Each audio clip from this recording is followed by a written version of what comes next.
പ്രിയപ്പെട്ട സഹോദരി സഹോദരന്മാരെ, ഞങ്ങൾ നിങ്ങൾക്കായി ഒരു സദ്വാർത്തയുമായിട്ടാണ് വന്നിട്ടുള്ളത്.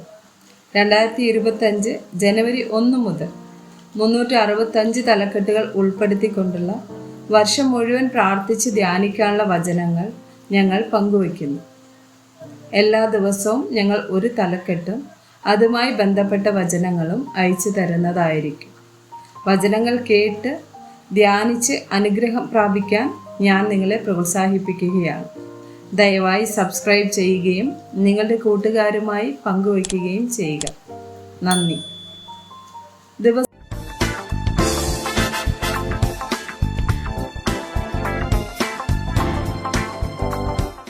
ദിവസം 71.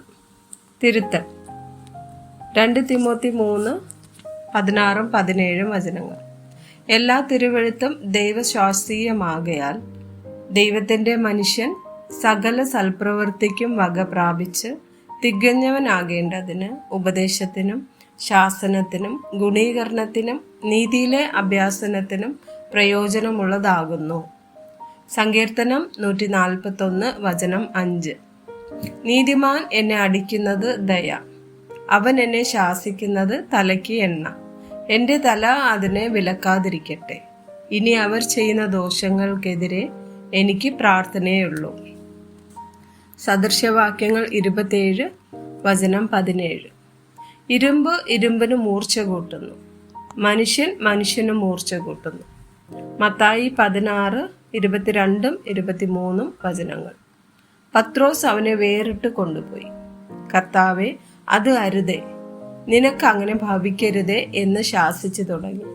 അവനോ തിരിഞ്ഞ് പത്രോസിനോട്, സാത്താനെ, എന്നെ വിട്ടു പോ, നീ എനിക്ക് ഇടർച്ചയാകുന്നു. നീ ദൈവത്തിൻ്റെതല്ല, മനുഷ്യരുടേതത്രേ കരുതുന്നത്. ഗലാത്യർ 2 വചനം 14.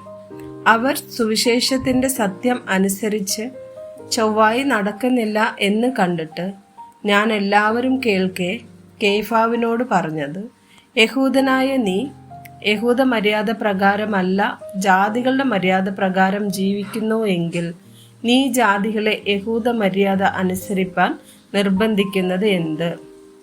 എബ്രായർ 12 വചനം 11. ഏത് ശിക്ഷയും തൽക്കാലം സന്തോഷകരമല്ല, ദുഃഖകരമത്രേ എന്ന് തോന്നും. പിന്നത്തേതിലോ അതിനാൽ അഭ്യാസം വന്നവർക്ക് നീതി എന്ന സമാധാന ഫലം ലഭിക്കും. ആമേൻ.